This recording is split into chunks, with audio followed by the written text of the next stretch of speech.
날마다 솟는 샘물과 함께하는 오늘의 큐티 시간입니다.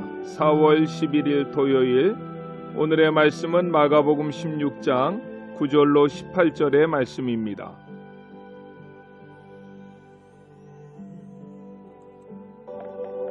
예수께서 안식 후 첫날 이른 아침에 살아나신 후 전에 7 귀신을 쫓아내어 주신 막달라 마리아에게 먼저 보이시니, 마리아가 가서 예수와 함께하던 사람들이 슬퍼하며 울고 있는 중에 이 일을 알리매, 그들은 예수께서 살아나셨다는 것과 마리아에게 보이셨다는 것을 듣고도 믿지 아니하니라.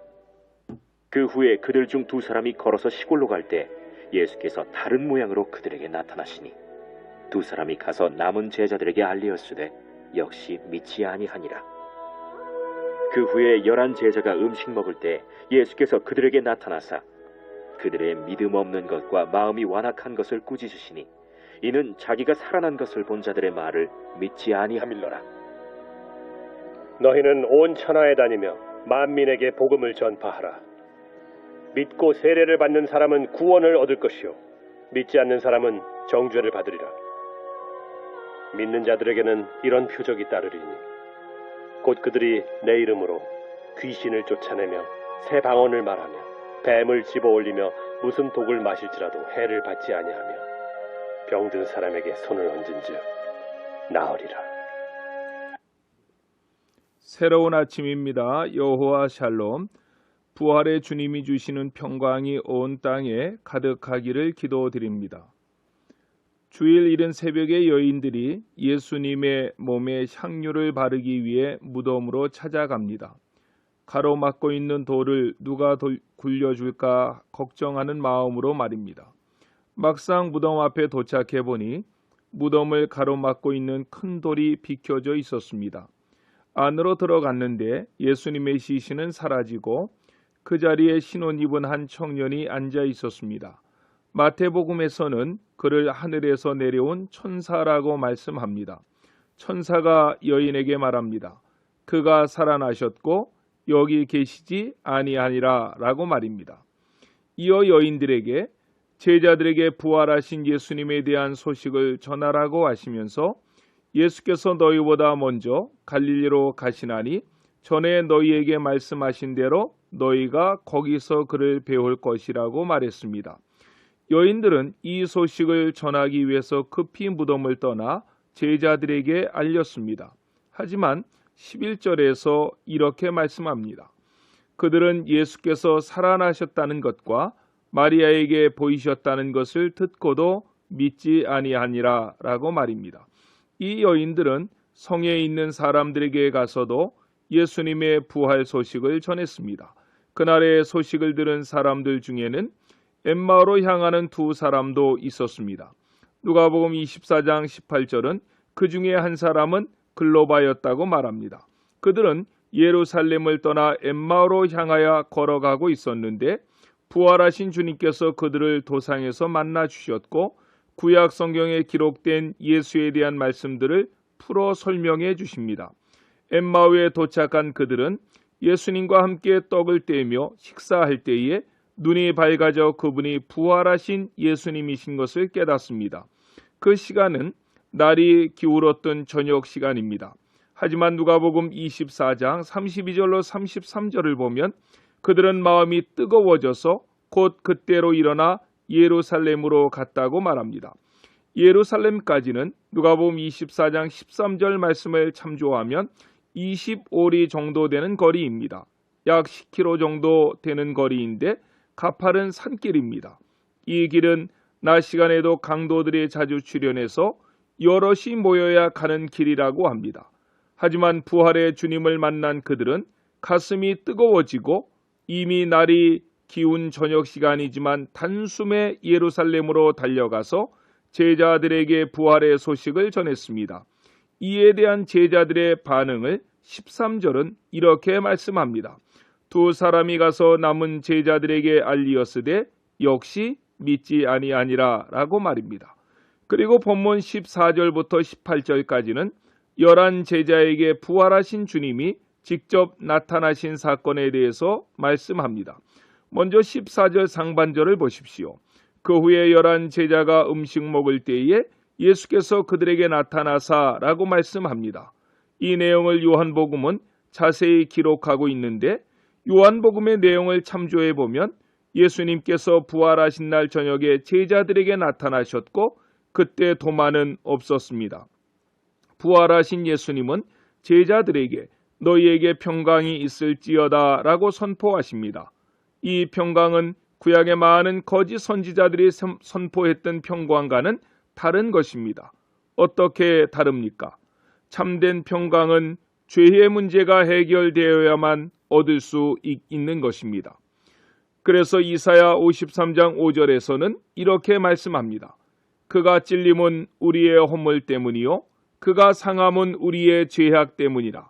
그가 징계를 받음으로 우리가 평화를 누리고 그가 채찍에 맞음으로 우리는 나음을 받았도다 라고 말입니다. 그러므로 인류에게 참 평강을 선포하실 수 있는 분은 예수님밖에 없습니다.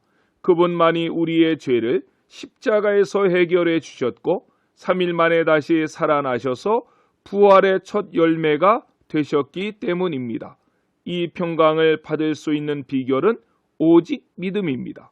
그래서 주님은 다른 것은 용납하셔도 믿음이 없는 것은 용서치 아니하십니다. 본문 14절 하반절 말씀을 보십시오. 그들에게 나타나사 그들의 믿음 없는 것과 마음이 완악한 것을 꾸짖으시리. 이는 자기가 살아난 것을 본 자들의 말을 믿지 아니함이러라고 했습니다. 믿음 없는 것을 완악한 것이라고 말씀합니다. 하지만 감사한 것은 우리가 연약해서 믿지 못하는 그 사정까지도 주님은 아시고 어떻게 해서든지 구속의 역사를 믿게 하시려고 주님은 먼저 행동하십니다. 이것이 주님의 사랑입니다. 자비입니다. 은혜입니다. 그래서 주님은 제자들에게 믿을 때까지 계속해서 나타나십니다. 나타나셔서 그분의 손과 발, 옆구리까지 만져보게 하십니다. 이 모든 사건은 이미 성경에 기록된 것임을 자세히 풀어 설명해 주십니다. 이것은 믿음 없는 제자들을 믿게 하시기 위한 하나님의 열심이었습니다. 이 설교를 듣고서 우리는 이렇게 불평할 수 있습니다. 의심 많던 제자들을 믿게 하기 위해서 주님이 그렇게 노력하셨다면 오늘날 우리는 뭐냐고 말입니다. 그런데 주님은 우리의 연약한 믿음을 위해서도 해놓으신 일이 있습니다. 도마 사건을 기록하고 있는 요한복음 20장 29절에서 주님은 이렇게 말씀하십니다. 너는 나를 본고로 믿느냐? 보지 못하고 믿는 자들은 복되도다 라고 말입니다. 그러면 보지 못하고 어떻게 주님을 믿을 수 있습니까? 30절에 답을 말씀합니다. 그래서 우리에게 주신 큰 선물이 있다는 것입니다. 바로 성경입니다. 이 성경을 읽고 듣고 공부하고 묵상하고 암송하는 자들에게는 부활하신 주님이 믿어지는 은혜를 주신다는 것입니다. 그 믿는 자들이 해야 할 중요한 일이 있습니다. 복음 전도입니다. 본문 마가복음 16장 15절은 마가복음의 지상 명령입니다. 또 이르시되 너희는 온 천하에 다니며 만민에게 복음을 전파하라고 하셨습니다. 그러면서 본문 17절 18절에서 전도자에게 네 가지의 중요한 것을 약속해 주십니다. 첫째는 귀신을 쫓아내는 권세를 주시겠다. 둘째는 새 방언을 말하게 하겠다. 셋째는 뱀을 집으며 무슨 독을 마실지라도 해를 받지 아니하는 능력을 주겠다. 넷째는 병든 사람에게 손을 얹은즉 낫는 치유의 능력을 주시겠다고 하셨습니다. 이 말씀은 복음을 전하는 자에게 하늘과 땅의 권세를 가지신 주님의 권세를 주시겠다는 약속입니다. 복음 전도를 위해서는 필요하면 초자연적인 역사도 주님께서 일으키시겠다는 것입니다. 부활의 증인들로서 오늘 하루도 이 복된 소식을 만방에 전하며 살아가시는 믿음의 동역자들이 되시기를 만왕의 왕이 되신 부활하신 예수님의 이름으로 간절히 축원합니다. 아멘. 기도하시겠습니다. 사랑의 주님 감사합니다. 예수님은 나의 죄 때문에 십자가에 못 박혀 돌아가셨고 죽은 자 가운데서 3일 만에 살아나심으로 부활의 첫 열매가 되셨습니다. 믿는 자들에게는 부활의 다음 열매로 영광된 자리에 동참할 수 있는 소망 주셔서 감사합니다. 그럼에도 우리를 이 땅에 남겨두신 이유는 이 복음을 전하기 위함인 줄로 압니다. 물질 만능주의와 세속화로 이 사명을 이뤄가고 있는 한국 교회들을 불쌍히 여기시고 전도의 능력을 회복시켜 주시옵소서. 코로나19로 많은 어려움을 당하고 있습니다. 주님만이 해결의 열쇠를 가지고 계십니다. 이 땅을 용서하시고 고쳐주시며 회복시켜 주시옵소서. 교회가 교회되게 해 주시옵소서. 예수님의 이름으로 간절히 기도드렸습니다. 아멘.